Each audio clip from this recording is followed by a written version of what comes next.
Nous avons vu le tempérament, l'état d'esprit et les failles des deux personnages principaux de l'histoire, toi et ton autre.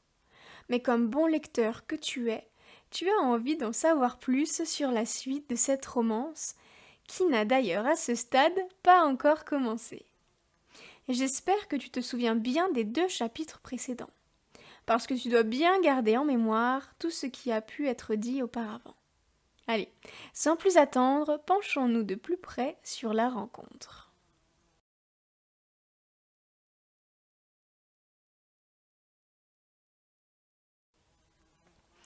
Eh bien, c'est un choix qui mérite qu'on s'y attarde un moment. Imagine dès à présent le décor. Les 2 personnages se rencontrent au printemps, aux alentours des mois de mars et d'avril. Ils sont tous les 2 dans un état d'esprit assez ouvert et curieux l'un envers l'autre. Ils aiment se poser des questions et se découvrir mutuellement, petit à petit, en prenant leur temps. Quelque chose les attire chez le personnage en face. Chacun respecte la nature endurante de l'autre. Ils voient tous 2 l'être combatif qu'ils sont, la force qu'ils ont à ne rien lâcher. Ils aiment se prouver les choses, qu'ils sont capables de faire ce qu'ils annoncent.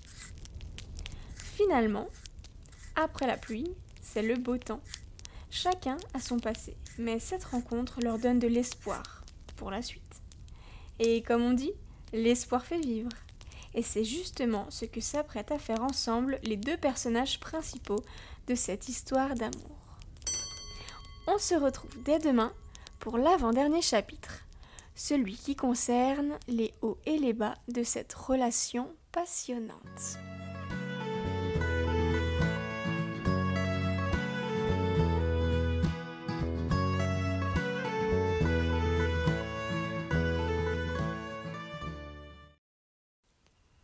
Eh bien, c'est un choix qui mérite qu'on s'y attarde un moment. Imagine dès à présent le décor. Les 2 personnages se rencontrent dans un contexte qui peut sembler très peu romantique. À vrai dire, ils sont rentrés en contact pour le côté charnel des relations humaines. Ces sex friends, comme on pourrait les appeler, sont dans un état d'esprit où l'un et l'autre veulent fuir la réalité de leur quotidien. Ils ont envie de changer de vie dans les draps d'un autre, et ce, pour une nuit, ou plus. Ils s'oublient dans les plaisirs de la chair. Ce qu'ils apprécient chacun, l'un chez l'autre, c'est l'espace de liberté qu'ils parviennent à co-créer. Ils réussissent en effet, par leur osmose charnelle, à se sentir épanouis, sans en attendre plus. Il n'y a pas d'entrave à leur plaisir, à leur bonheur durant un instant. Ces 2 personnages principaux s'accordent donc, vous l'aurez compris, sur une absence d'engagement, quelle qu'elle soit. Mais cette histoire se nouera-t-elle sur une relation amoureuse ? Nous le saurons très vite. On se retrouve dès demain pour l'avant-dernier chapitre, celui qui concerne les hauts et les bas de cette relation passionnante.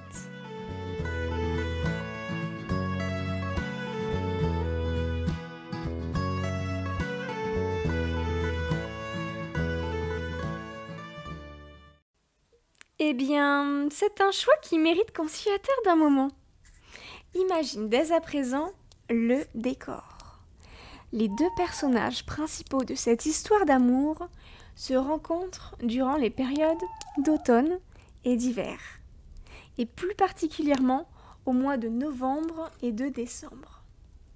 À l'image des saisons où ils se rencontrent, leurs premiers échanges sont plutôt glaciaux. En effet, de par leur passé amoureux respectif, ils savent se montrer très méfiants envers autrui. Il s'agit d'un automatisme de défense qu'ils mettent en place même inconsciemment. De sentir qu'une personne leur plaît ou qu'ils peuvent plaire à quelqu'un les fait réagir avec beaucoup de méfiance. Étant donné que ces 2 personnages communiquent peu, s'installe par conséquent beaucoup de non-dits, de fantasmes et de choses que l'un et l'autre s'inventent à défaut de réellement connaître qui se trouve en face. Si vous connaissez le livre Orgueil et préjugés de Jane Austen, ou bien même son adaptation cinématographique, votre relation serait comparable à la relation des deux personnages anglais.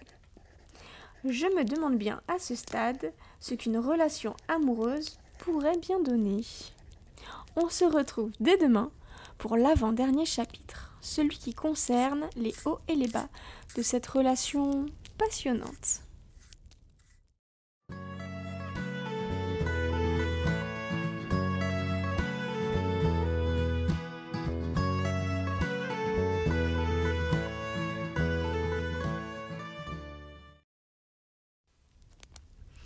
Eh bien, c'est un choix qui mérite qu'on s'y attarde un moment. Imagine dès à présent le décor. La rencontre peut prendre plusieurs aspects. Vous le savez bien, qui dit tirage général dit situation multiple. Ces deux personnages principaux ont en effet la possibilité de se rencontrer sur le lieu de travail. Il s'agirait d'une rencontre dans un lieu plutôt sécurisant, au moins pour l'un des deux.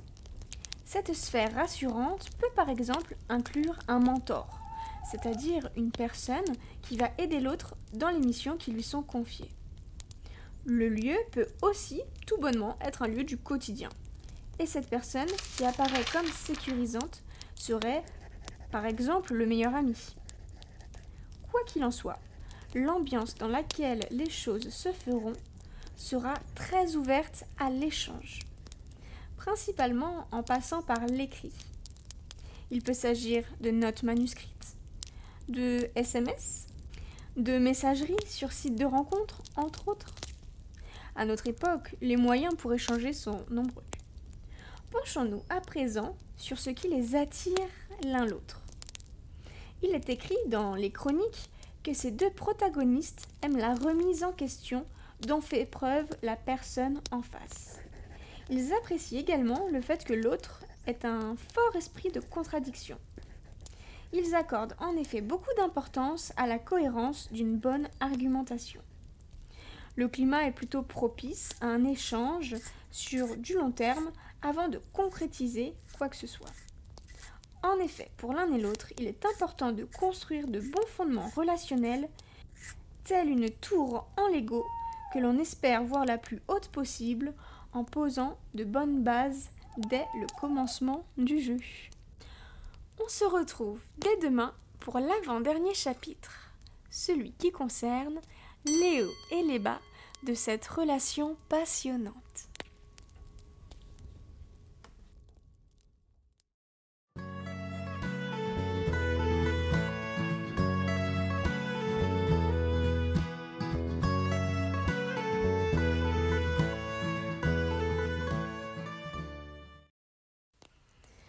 Eh bien, c'est un choix qui mérite qu'on s'y attarde un moment. Imagine dès à présent le décor. La rencontre entre les deux personnages se déroule durant le printemps ou l'été, notamment lors des mois de mai et juin. Les deux personnages ne seront pas totalement sur la même longueur d'onde. Alors que la femme ou le personnage aux énergies les plus féminines des deux aurait tendance à se montrer curieux, l'autre sera plutôt sur la réserve et la défensive. Cependant, à force de patience et de questionnement, le moins intéressé des deux se laissera prendre au jeu de la découverte. Oui, découverte, pas séduction. En apprenant un peu plus, ils verront tous deux en l'autre la droiture, l'intelligence et l'esprit critique qu'ils possèdent. Ces atomes crochus ne les rendront pas tout à fait insensibles à leur charme respectif. Cette rencontre sera perçue comme un bouleversement, un chamboulement positif dans leur vie. Sans doute ne pensaient-ils pas trouver l'amour ainsi, comme touchés par erreur par la flèche de Cupidon. Cette rencontre s'effectuera possiblement proche de l'eau, et hypothétiquement durant les vacances de l'un des deux protagonistes. La question qui se pose alors est, s'agirait-il par tout hasard d'un touriste ? voire même d'un étranger. Et serait-ce juste une amourette de vacances? Finalement, nous avons là plus de questionnements soulevés que de réponses. On se retrouve dès demain pour l'avant-dernier chapitre, celui qui concerne.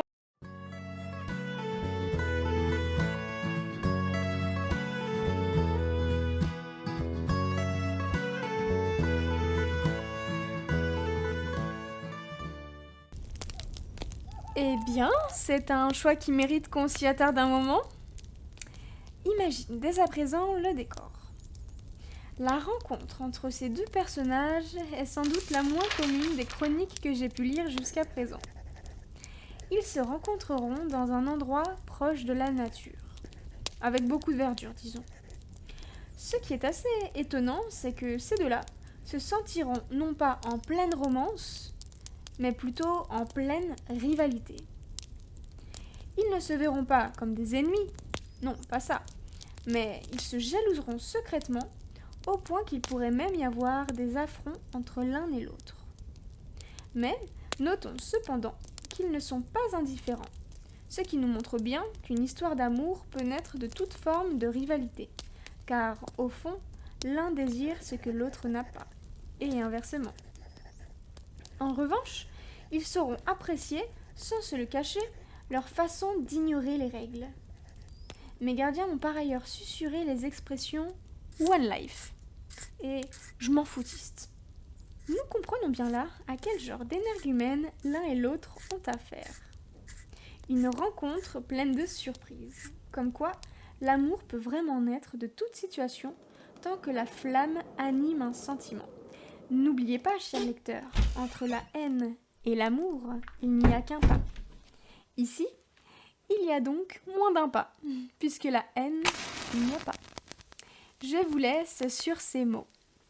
On se retrouve dès demain pour l'avant-dernier chapitre, celui qui concerne les hauts et les bas de cette relation plus que passionnante.